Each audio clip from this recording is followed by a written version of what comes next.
So, this is obviously one of your tweets where you were talking about Sarri versus Ancelotti at Napoli, and I did want to pull you up on it, and I have pre-warned you, so you have had time to kind of prepare your argument. So, my Twitter's Carefree Lewis G, by the way. I thought shut up! No, don't let him plug it because I'm trying to catch him at the minute.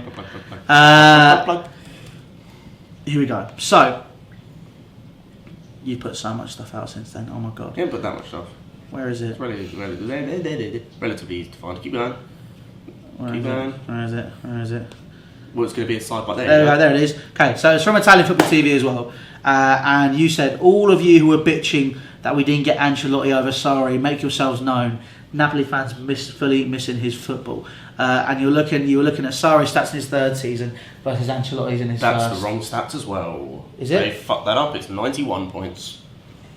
Okay, 91, 95. That's not my fault. IFTV. Oh no, that's the blame for that. We can't talk about that because we like IFTV because they're our friends. Yeah. So, lads, you might want to look at that. Just saying. But other than that, I mean, look, it's got 91 points. They're now on 67, so it's 24 points off the pace.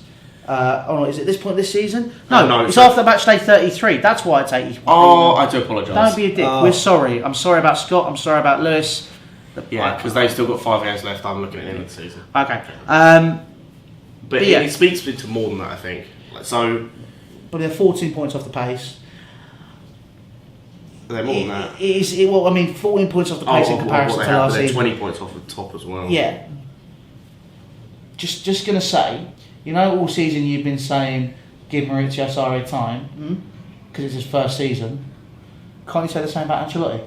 That's just me throwing their logic back at them. But it's... What? No, you've confused me now. No. In terms of fucking... Let me rephrase that. In terms of Ancelotti, the reason why I was saying that is because we've been talking a lot about the criticism of Sarri from the Chelsea fans in terms of, let's say, football media in general. But you look at Napoli, you look at how much they want him back as well, and you look at Ancelotti before he came to Napoli as well, because he was struggling at, Bayern Munich. Yeah, he did win a league title with them, but back at that point it's easy to win a league title with Bayern. Yeah. And even then he was still struggling. Yeah. To the point where I think he got sacked after a 3-0 loss to PSG in the Champions League. Yeah, he did last year. But, obviously I'm playing devil's advocate here, because you know that I'm on the fence with Sarri. Yeah. You know I'm not in, you know I'm not out. I wanted to see how everything develops. The fact remains, you can't compare that. That's third season versus first season. This is what I'm trying to say. I get that, and I completely understand that. But, like I said, it was me trying to throw the logic back at them. A lot of people are going to throw shit at Sarri after one season, say they want Ancelotti back. Look what he's doing after one season as well. Now, I've got no hate to Ancelotti. The guy's won us our first double, and I completely understand that. But who's our manager now? Yeah, it's true. I think it speaks more than that, though, in terms of... So I decided to get Sarri's comparisons of his season since he was at Napoli with Ancelotti's. And it's even worse than that. Just take his first season into account. 82 points, so 15 more than they've currently got. This is after the end of the season, so take that into account. There's 5 games left for Ancelotti, but 15 points ahead with 82 points. They have had 5 more wins. They had the same amount of draws, same amount of losses. 80 goals scored, which is 18 more than they currently got this season, and they conceded 2 more. But they were 9 points off of first place. Mm-hmm. Ancelotti's current team are 20 points off of first place. Mm-hmm. And that's in their respective first seasons. And then they just built under Sarri. So the next season they got 4 extra points, had 1 more win, 1 more draw, scored more goals, conceded more. But they were 5 points off first place, so they're closing the gap between them and Juve. And then the season after they were 4 points off first place because they got 91 points with 28 wins, so even more wins. Less goals conceded. Sorry, less goals scored, but less goals conceded. So they kept closing the gap. They were improving season upon season. Okay, so then therein lies the logic behind Sarri at Chelsea, right? Yes, and they were also when they would lose players, they would replace them with either players on the same calibre or better for the most part. Napoli would. Yeah. So, for example, in his first season, they got in Reina, proven keeper. They lost a couple of midfielders. I can't remember who they were. I did look them up, but they were fairly integral under Benitez. It wasn't Cambiasso, but then they got Allen in, and look how key he's been under Sarri. They lost Higuain, they got Milik in. Fair enough, it's not really comparable, but Milik this season is their top goal scorer, ahead of Mertens. So he's worked. Exactly. Yeah. So it's even in some cases like Milik for Higuain, it's not comparable and it's slightly less. It's not a massive dip in quality. Or, for example, when he left, Mertens stepped up. So to use that logic against you then, because you are Sarri out, are you still Sarri out now? I'm Sarri out only if the ban is not in place for the window, because then... If the ban's not in place? Yeah, for the summer window, because then you can bring someone in and they can do what they want in terms of bring players in. But then what about the 2 years payoff that we'd have to have for Sarri? What is his payoff as well? It's like 20 million or something stupid. But getting paid 6 mil a year, so it'd be 18 mil, 12 mil. That I didn't realise. It's fair enough. That's the extra stuff because you sacked him. That's the clause in the contract, I swear.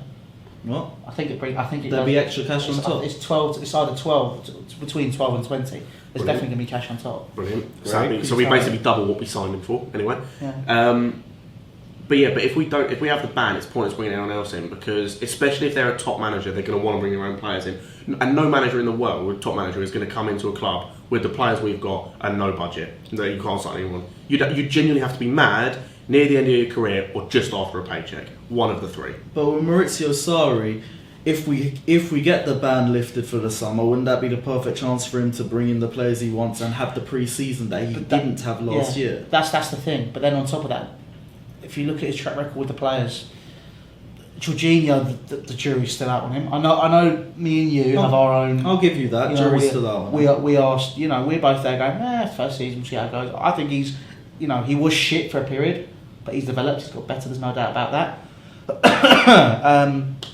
Kovacic, someone he wanted, has been. Was it someone he wanted? I thought it was something off the court. I was going to say, this is my thing. I think he's only actually signed 2 players, like in terms of players he wanted. He wanted Kovacic. As far Are you sure about that? I'm not 100%, but I'm pretty sure. Because I even thought if that he was definitely the thing. wanted Kovacic, why was it only on a year loan then? Because we don't have the budget, or they didn't want to put the money in. I was going to say, I thought it was to do with the Courtois deal. It was we bought that, and then we had an agreement with them to also loan Kovacic. It wasn't included in the deal, but it was. The Courtois deal was they just paid half the cap. Oh yeah, no. But I'm saying, so as an agreement, we can then also loan Kovacic, but it's a separate deal, is what I'm saying. Oh yeah. It's not the same deal. It's just an agreement. That may be the case, but I mean, for me, I'm looking at it going, look, Kovacic is a player that he was very big on when he arrived. He was making it very abundantly clear that he wanted him, and he played him a lot. Higuain's been shit. Obviously, we've already mentioned Jorginho. Who else we brought in? Kepa, but that was a necessity. That was a necessity. And Rob Green, but Rob Green I don't count because it's okay. And there is one other player I'm sure of. If you look at those 3 signings, however, I think a lot of that comes down to the board as well. Roman did make it clear that after 10 years he wanted to make the club self-sufficient. The club is self-sufficient, but not to a good enough level to compete. No. And there's got the wrong people leading it. And even that as well. But it's kind of a case of, like you said, we've spent millions on players which were, quite frankly, dog shit. Zappacosta. Zappacosta wasn't that much, to be fair, but Danny Drinkwater, Bakayoko, just that whole window except for Rudiger. Yeah, well that's it. And we were moaning when we weren't signing players. Me and him were having bitch fits that whole window. If you've been here that long. If you haven't been here that long, hi. But it's kind of a case. It's kind of a case of.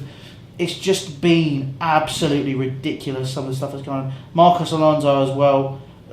He's giving him a 5-year deal. Brilliant. We might be selling Emerson as well. Brilliant. So yeah, this is it. This is what I mean. Oh, and on top of that, by the way, we might be selling Eden Hazard. In fact, pretty much 99%. Oh, Pulisic was the one I forgot, but we haven't. We don't know if playing it. But it's stuff. Hold on, who was the other person we brought in that window? Some keeper. Fuck knows who he is. Some Finnish. What's his name? Bergstrom. Who the fuck is he? Undisclosed fee, 1st of January. I don't even remember us signing him. Anyway, if he's got a fucking page, click on that. It hasn't. He's not. He doesn't even have a page on Wikipedia. He's a youth player. That's what it is. He's one of those youth players that's going to go out on loan for about 3-4 years and never play and he'll buy. Okay, that's fine. Well, I believe in you. Don't worry. But I mean, look. This is the thing. I think it would be a perfect opportunity for Sarri, but I don't. Also, I don't trust the board, but I also don't trust him to bring in the right players because he's so big on using players he already knows. That is something that worries me. I can understand why you'd be worried by that, but for me, like I've always said, we put too much into this now. We brought the guy in. Yeah. We brought in Jorginho. We spent 55 million on Jorginho. We brought in some players that he has asked for.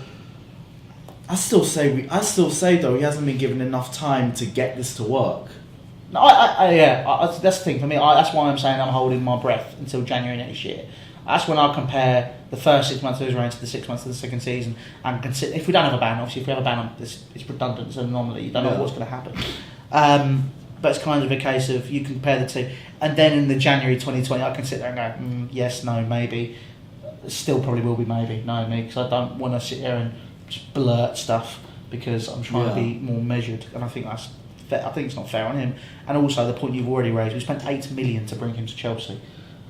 That was before even the contract. We're still disputing Conte's payoff anyway. Oh yeah, and there's that, which is fine as well. There's so much shit going on that is thank absolutely God Jose ridiculous. didn't take his full payoff. If he didn't take it, he refused to take his payoff, didn't he? I know, like he kept it until I think he said he'd take it until he found a new job, and like that would be it. And he literally found a new job straight away. Yeah, so he just waved off the last couple of years, I think.